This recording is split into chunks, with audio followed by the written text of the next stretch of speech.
Selamat pagi anak-anak. Hari ini kita belajar agama tentang perumpamaan anak yang hilang.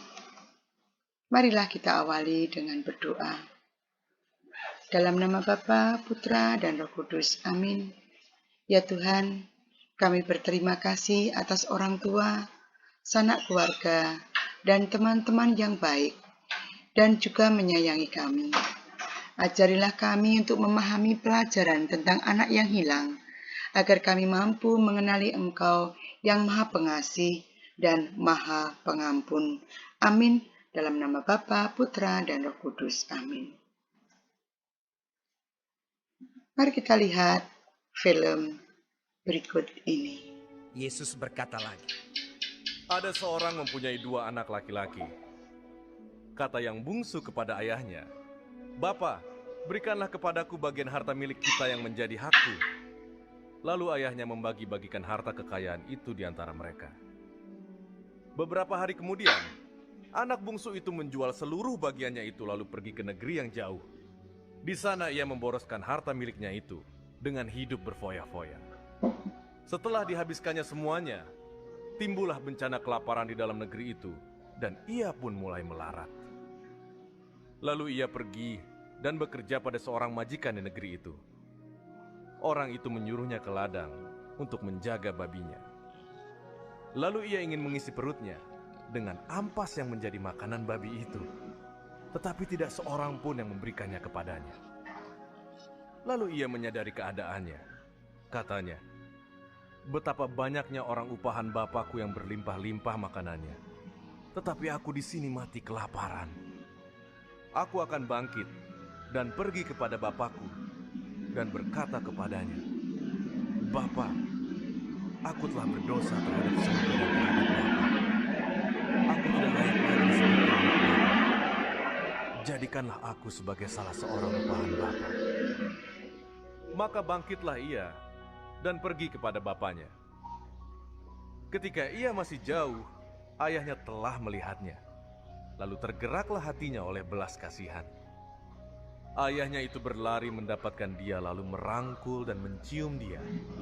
Kata anak itu kepadanya, "Bapa, aku telah berdosa terhadap sorga dan terhadap Bapa. Aku tidak layak lagi disebutkan anak Bapa." Tetapi ayah itu berkata kepada hamba-hambanya, "Lekaslah bawa kemari jubah yang terbaik, pakaikanlah itu kepadanya, dan kenakanlah cincin pada jarinya, dan sepatu pada kakinya. Dan ambillah anak lembu tambun itu, sembelihlah dia, dan marilah kita makan dan bersuka cita. Sebab anakku ini telah mati dan menjadi hidup kembali. Ia telah hilang dan didapat kembali." Maka mulailah mereka bersukaria. Tetapi anaknya yang sulung berada di ladang. Dan ketika ia pulang dan dekat ke rumah, ia mendengar bunyi seruling dan bunyi jari-jari. Lalu ia memanggil salah seorang hamba dan bertanya kepadanya, "Apa arti seruling itu?" Jawab hamba itu, "Adikmu telah kembali, dan ayahmu telah menyembelih anak lembu tambun, karena ia mendapatnya kembali dengan sehat." Maka marahlah anak sulung itu, dan ia tidak mau masuk. Lalu ayahnya keluar dan berbicara dengan dia. Tetapi ia menjawab ayahnya, katanya, "Telah bertahun-tahun aku melayani Bapa, dan belum pernah aku melanggar perintah Bapa. Tetapi kepadaku, belum pernah Bapa memberikan seekor anak kambing untuk bersuka cita dengan sahabat-sahabatku. Tetapi baru saja datang anak Bapa yang telah memboroskan harta kekayaan Bapa bersama-sama dengan pelacur-pelacur. Maka Bapa menyembelih anak lembu tambun itu untuk dia."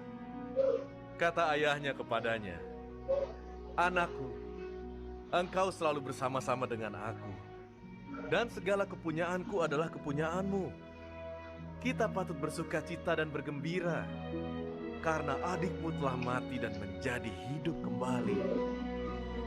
Ia telah hilang dan didapat kembali."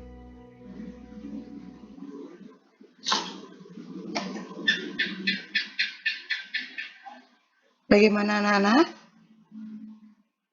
Apa yang kamu peroleh dari film yang tadi kamu lihat? Anak-anak, bila kita melakukan kesalahan, kita harus bersedia menjalani hukuman. Segeralah minta maaf bila melakukan kesalahan terhadap siapapun. Tuhan mencintai orang berdosa dan tidak membiarkan mereka terus menderita. Segeralah bertobat agar mendapatkan kembali sukacita dari Allah Bapa di surga. Film tentang perumpamaan tentang anak yang hilang berkisah tentang anak durhaka yang bertobat lalu diterima kembali oleh bapaknya. Allah Bapa juga menerima siapapun yang bertobat dan ingin kembali kepadanya. Jujur, mengakui kesalahan, meminta maaf, dan memperbaiki tutur kata dan perilaku adalah cara untuk kembali kepada Bapa. Memaafkan orang lain yang telah berbuat salah adalah cara untuk menjadi makin serupa dengan Allah. Tugas kamu adalah mengerjakan LKS halaman 67-68, Romawi 1 dan 2 dikerjakan langsung di LKS. Dan marilah kita tutup dengan berdoa. Dalam nama Bapa, Putra, dan Roh Kudus. Amin. Ya Tuhan, kami sangat berbahagia karena telah melihat sosok Bapa yang baik dalam pelajaran ini. Berikan kepada kami kekuatan agar kami juga dapat memberi maaf dan menerima kembali siapapun yang pernah bersalah kepada kami. Bantulah kami juga agar bersedia meminta maaf setiap kali kami melakukan kesalahan. Amin. Dalam nama Bapa, Putra, dan Roh Kudus. Amin. Terima kasih anak-anak atas kebersamaan pembelajaran hari ini.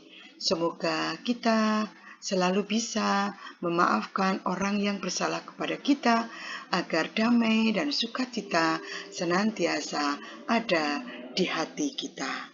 Terima kasih sekali lagi. Tuhan memberkati. Selamat belajar, selamat mengerjakan tugas kamu dengan penuh semangat.